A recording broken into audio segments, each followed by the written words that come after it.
Welcome back everyone to another OKest handheld recap. We have lots of news to cover today. We have the ROG Ally X, a new claw device from MSI, as well as a few new contenders joining the competition, including Zotac, Antec, as well as XPG. We have the Onexplayer X1 Mini now live on Indiegogo. AMD has also announced their highly anticipated Strix Point APUs that are coming soon. We'll take a brief hands-on look at a new retro handheld device, as well as many other updates. We've got a lot to cover today, so let's dive into it.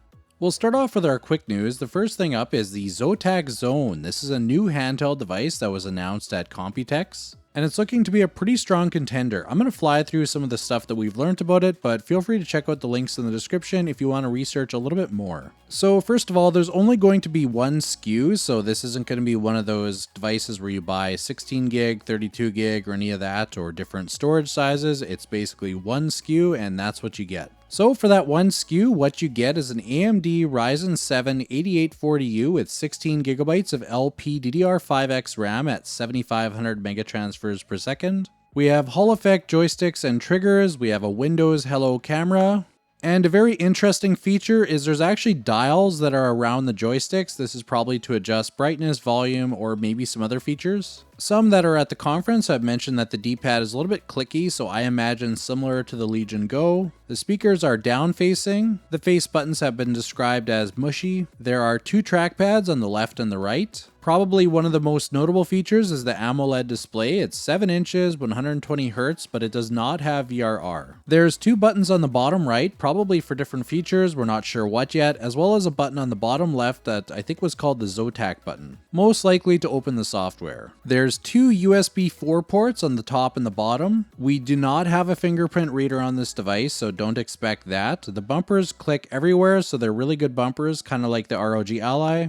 The triggers actually come with trigger stops, so you could toggle it on or off. If you'd like a short throw trigger, you toggle it on, or if you want a full trigger press, then you turn it off. They look very similar to an Xbox Elite controller, so I would imagine they probably feel similar as well. At the back, we have two macro buttons. There's also a kickstand and a micro SD card reader that's at the bottom of the device.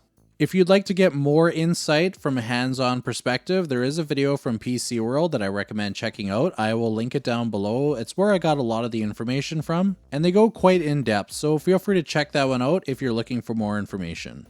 Next up, we have another device from Antec, and this one is a new device, but it's not really a new device because it's actually a collaboration with AYANEO. So what they've done is they've basically taken the AYANEO slide and they've put the Antec branding on it. It's still going to be running ISpace and has many of the other features from AYANEO, but I believe they're doing this to make the device available to a broader market so that they can sell it in different countries, maybe with different retailers that I guess Antec has partnerships with. For those that aren't aware of the AYANEO slide, it's a pretty sweet looking device. It's basically kind of like the GPD Win 4 where you have a slide out keyboard, you can slide the screen up, and you can also tilt it at an angle. And it seems that they're going to be having the price a little bit lower for Antec, at least that's what the early reports are, so I think it was around the $600 range. It's going to be running the 8840U, so again, very similar to the AYANEO slide. They also had a refresh with the 8840U. So honestly, I think it's a reskin, but it seems like they've also dropped the price a little bit. Looked like it was, I think it was $600 USD. So at $600, that's a pretty decent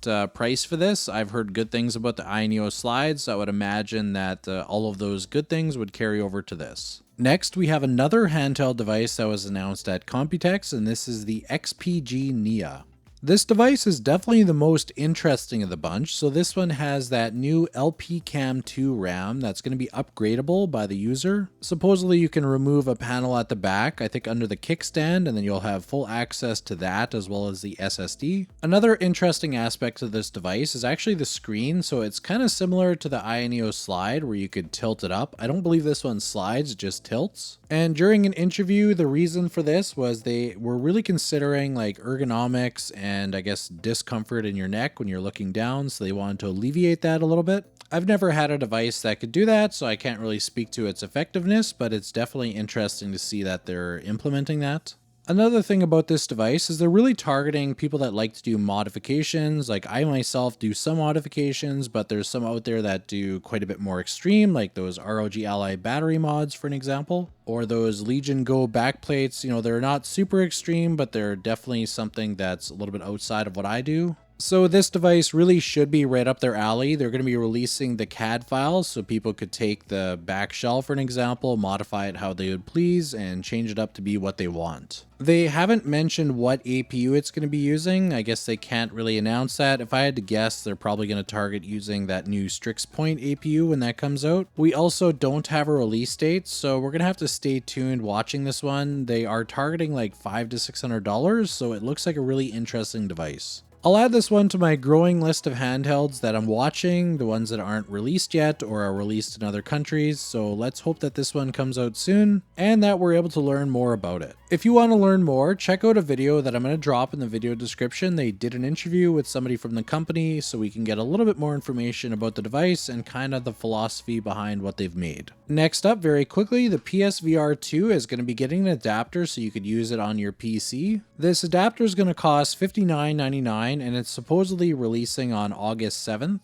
You won't get all the same features that you get on PC, like we're not going to have HDR, haptic feedback, eye tracking, or adaptive triggers, but it should make a fairly decent VR for its price point, and I have a PSVR 2, so I'm looking forward to testing it out. Next up, we have the new AMD APU that's coming out. There wasn't exactly a clear release date. I think I've heard, 2025, I've heard late 2024. But we did confirm that this is the Strix Point APU, so I think it was called the AMD AI 300 series. And there's going to be two different variations. There's one that has an 880M iGPU and another one with an 890. It's still fairly early, but I'll leave a couple of links in the video description that you could check out to get some of the specs of the APU. As well, we had an article from videocards.com where they have an OpenGL test where we see that it's 39% faster than the 780M. It's only one test, but I mean, it's something, so if you want to check that one out, I'll leave a link in the description as well. And our last bit of quick news is some new Intel drivers. This is 31.0.101.5534. And this brings some improvements to F124 as well as multiverses. And as usual, if you'd like to learn more, check out the link down below in the description. And that's going to wrap it up for the quick news. Let's head over to our Legion Go updates.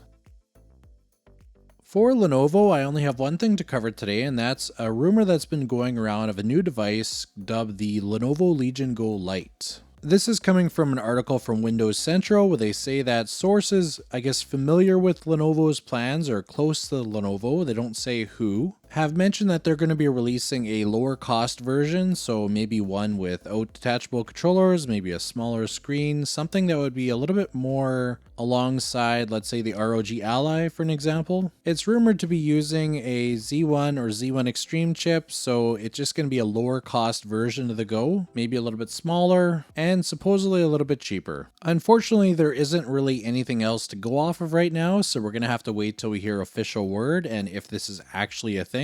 So until we hear more, take it with a grain of salt, but it's worth noting that there may be a new device coming soon. If the rumors are true, it's kind of interesting that Lenovo is making a lower cost device, meanwhile ASUS is actually making a more expensive device. I'll keep watching this situation, and as I learn more, I'll keep you guys up to speed. And that's it for Lenovo. Let's head over to the ROG Ally, where we're going to talk about the ROG Ally X. Today we're going to do a really quick look at a new Anbernic device called the RG28xx. The RG28xx is actually the tiniest handheld that I have as far as retro handhelds, not counting my Game Boy Micro. Taking a look at what we get in the box, we get our instruction manual as well as a USB-A to USB-C for charging the device. The tiny little device has pretty much all the buttons you'd expect on a controller except the joysticks. The face buttons are really tiny, the shoulder buttons as well, and the D-pad is, smaller than my thumb. A quick overview of the I/O is we have a USB-C port to charge the device, we have a HDMI out to connect to the TV. At the bottom we have two micro SD slots for different ROMs as well as a headphone jack. The D-pad is really tiny, but it seems to work fairly well for the games that I've been playing. You can see that I have a number of systems that came pre-installed on the device. The OS and ROMs are pre-set up if you're buying it from Geekgoo. I'll show you how to buy that later if you're interested. So let's take a look at how it compares size-wise to some other devices. Compared to the Game Boy Micro, it's just a tiny bit bigger, not too much. If we compare it to the RG35XX Plus, it's quite a bit smaller. Even the screen is smaller. The buttons are definitely smaller. Beside the Miyoo Mini Plus, you can see that it's quite a bit smaller than that one as well, and that was my previous smallest device. The face buttons are definitely a lot bigger on that device as well. Comparing it with another horizontal handheld, the RG35XXH, it is pretty tiny. The difference here is you have joysticks and much larger buttons. Now to compare it to my current favorite retro handheld that I own, the RG353V. It's a lot smaller, but also not quite as powerful as the 353V. Although for the games that this thing comes loaded with, that wasn't an issue at all. Let's take a look at some gameplay. The game I easily spent the most amount of time with was Zombies Ate My Neighbors for SNES. This is probably one of my favorite games as a kid. And as expected, it runs at full speed, no issues here for Super Nintendo. Moving over to PlayStation 1, I'm testing out Gran Turismo here. I did find that the D-pad was a little bit odd for this one. Now it could be because I'm used to playing with joysticks on this game, but I was having quite a bit of trouble getting the steering down just right. Aside from that, the game itself runs beautifully, so no concerns here. And the last game that I tested out was Crash Team Racing, and it works beautifully on this system. I found that the steering issue I had with Gran Turismo was not present here. So it really could just be that I'm not comfortable with the D-pad on Gran Turismo. I've just been so used to the joystick that maybe it's more of a me problem than a D-pad issue. So if you're in the market for a very tiny handheld that's extremely portable, that you could just drop in your pocket, throw in the bag, then check this one out if you're interested. I'll leave a link in the description below. The current promotion is 15% off with the coupon code. I'll leave that in the video description. So if you're in the market, check it out. You can go to their Amazon store and purchase from there. Thanks again to Geekgoo for providing this device for me to test out for you guys. For ASUS, I have three things to go over today. The first one is obviously the biggest one, which is the ROG Ally X. We now have all the information as well as pre-orders are live, so you can order it on Best Buy and a few other places. For those that missed it, I'll really quickly go over the specs that have changed between the ROG Ally X and the ROG Ally. So first up is the APU. We have the Z1 Extreme, which is the same chip as the ROG Ally. We have the same 7-inch VRR display. We've now moved up to 24 gigabytes of LPDDR5 RAM. We also have a 2280 size SSD as opposed to the 2230. We now have two USB-C ports on the ROG Ally X. One is USB 3.2 and the other one is USB 4. One other change to the I/O is there's no longer an XG Mobile port, so if you have one of those XG Mobile eGPUs, you're not going to want to pick this one up. The device now is a black device instead of white. We also have a much larger battery at literally double the size at 80 watt hours. There's apparently improved ergonomics where the grips are a little bit larger, so you have more to grip. The joysticks have also been made tighter, and the device weighs 678 grams. If you pre-order now, the device will be shipping out closer to the end of July. I think it was July 22nd. So what do you think of the ROG Ally X? Is this something you're going to pick up, or is this something you're going to pass on? Let's talk about it in the comments. Next up, we have a BIOS update that came out on June 3rd, and this is BIOS 338, and the main changes here has been basically fan noise reduction, which now when plugged in, it's at 30 decibels in turbo mode. Previously, it was 35 decibels, and when you're on battery, it's now at 25 decibels as opposed to 30. And that's pretty much all that's noted for the BIOS update, so I think it's really just to adjust the fans. And the last thing is another rear cover from JSOX, so let's take a look. The rear cover we're going to take a look at today from JSOX is their vent version. This one has a heatsink for better heat dissipation. When we take a look inside, we have similar to the other ones that I've shown you guys. We have a set of gloves, we have joystick caps, we have some covers for the M buttons at the back, as well as some covers for the XG Mobile port and a few stickers to cover up the light sensors so that the transparent case doesn't interfere. Aside from the usual accessories, we also have a sticker to cover the battery. This was included in previous editions that they've released as well. However, this one has some orange highlights where the previous ones were more just gray and black. And lastly, there's the actual heatsink that you put on top of the heatsink inside the device that is supposed to help with some of the heat dissipation. Today, we're not really going to go through the install process. I've done that in previous videos, and if you have any questions, feel free to ask in the comments and I can direct you to a guide on how to do that. So let's take a look at the final product. And here you can see that it looks pretty slick. It's nice and clear, nice and clean looking. And having the heatsink black seems to blend in quite well with the fan, so it looks very uniform at the top, and having the sticker at the bottom also just cleans up the look. So not too bad looking. Check out the link in the description if you're interested.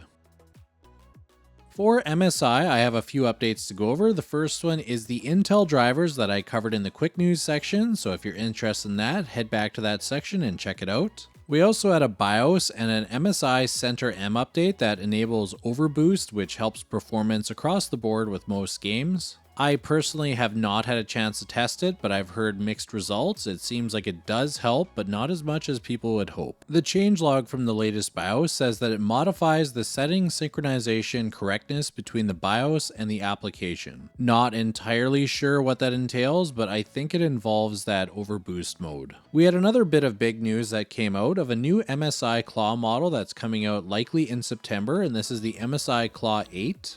We don't have too much information aside from it being an 8-inch device. It's going to have a 2280 size SSD apparently. They've also mentioned that they've given a little bit of attention to the bumpers, so hopefully they're not going to be weird and kind of mushy like they were on the Claw. Apparently it's going to be running Lunar Lake, so it should be a more powerful APU than what we have in the Claw with the 155H and the 135H. So let's hope that that one is a bit of a better performer than the current Claw, because this one is lagging behind all of the other devices. We've also heard that the 7-inch device is also going to get an update, so they will be running Lunar Lake on that one as well. Also, we're getting a Fallout edition, so this will be a special edition Claw. I believe it's the 7-inch, and I don't know any of the details, whether it's going to have that new Lunar Lake chip or not, or when it's coming out, but it's a pretty neat looking device regardless. So with this new chip coming around the corner and MSI releasing another Claw in September, what are your thoughts? Do you think that this is something that's going to be worth looking at? Did you get burned with the original Claw? What's your thoughts on this? Let's talk about it in the comments. And that's all the updates that I have for MSI, so let's head over to Onexplayer and AOKZOE. For Steam Deck, I just have 3 updates that I'm going to cover. They're all to SteamOS. The first one is for the beta client on May 30th. The first fix is a general fix that fixed clickable screenshots that were having some issues. We also had some fixes to Steam input. The first of which was the DualSense controller not having vibration, added the exclusion of gyro activation buttons from controller configurations that don't have those buttons, and an issue with stale bindings on quick settings when multiple controllers are plugged in. And lastly, there was just a few fixes to desktop mode. And then on May 31st, we had another update that basically had just a couple small fixes. One was fixing an issue causing Apex Legends multiplayer to not work, as well as the Steam button sometimes needing 2 presses to activate. And then the third update on June 7th had the magnifier scale configurable in settings, as well as fix an issue with child accounts in the family features. And that's pretty much all the updates that I have for the Steam Deck this week, so let's take a look at our products of the week. Our products of the week this week are from UGREEN. We have 2 docks that we're going to cover today. One that is a 9-in-1 USB docking station, as well as their RevoDock Pro 10-in-1 USB-C docking station. This is actually the one that's my daily driver at my desk. First, we'll take a look at the 9-in-1. So what you get in the box is you have your instruction manuals, as well as a USB-C to USB-C cord. Taking a closer look at the dock, you can see that there's an adjustable flap here that you could either lay flat or you can have it flipped up where you can lay your device in it. It'll fit devices like the Steam Deck or even devices that are a little bit larger like the Legion Go. What you get for I/O on the side is 2 USB-A ports for a keyboard and mouse. On the other side, we have a micro SD and an SD reader. And on the back, we have our power delivery, our connection to the device. We have HDMI 2, Ethernet, USB-A, as well as another USB-C port. Testing it out on the Steam Deck, you can see that the cord is plenty long enough to plug in, and we get our display on the screen shortly after. And even for a device like the Legion Go, there's plenty of cord, as you can see as I plug it in here. After plugging it in, you just need to wait a few seconds and you'll get this little zooming in, zooming out animation, and it should show up on the monitor pretty much right now. This dock should be able to hold any device you throw at it. If it fits the Legion Go, it should fit all the others. And now we'll jump back to the RevoDock Pro and take a look at what we got. So we have our micro SD and SD reader at the front, 3 USB-A ports, as well as 1 USB-C, and we have a power button. On the sides, we just have our venting, and then taking a look at the back here, all the way on the left, we have our power delivery, we have our USB-C to the device here, and then we have 2 HDMI ports that are HDMI 2, and lastly, we have our gigabit Ethernet port here. What I like about this dock is you could tuck it at the back of your desk, and because it has a long USB-C cord, you can connect it to whatever device you have sitting closer to the front. And to get that full power delivery, I recommend checking out some of UGREEN's 100 watt chargers. I have the 160 watt here. This is the Nexode Pro. If you get any of those that are at least 100 watt, you should be good to go. And now we'll do a really quick test here. So as you can see, I can plug it into the Steam Deck here. There's plenty of cord. I typically have the dock at the back of my desk, like I mentioned before. And with having the longer cord, you can afford to have your device sitting out front while you still charge it or connect to any accessories.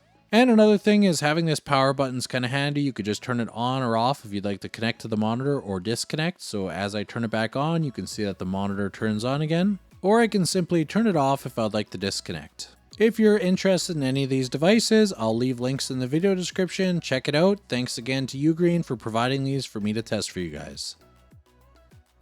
For AOKZOE and Onexplayer, I have a few things to cover. I don't have anything on the AOKZOE side, but I do have some updates for Onexplayer. The X1 Mini campaign is now live on Indiegogo, so if you're in the market for another handheld, this one has the 8840U and has attachable controllers, and it also acts as a tablet when you take the controllers off. There's also a magnetic keyboard that attaches to the bottom, so you could use it as a tiny laptop if you like. It reminds me a lot of the Onexplayer 2, except with a number of modifications. I just received a loaner device for the X1 Mini, so I'm going to be doing a review in the next little bit and maybe some tutorials, so stay tuned for those if you're interested to learn more. And if you're interested in checking out the campaign, I'll also leave that in the video description to check out. Onexplayer also announced that they're going to make the original X1 with the AMD 8840U, so if you're looking for a 10.95 inch screen, you could get that one as well. I purchased the Intel version of that, that's with the 155H, and it is a very decent device if you're using it like a laptop. As a handheld, it's a little bit large, a little bit awkward, but it does work. Of course, having the AMD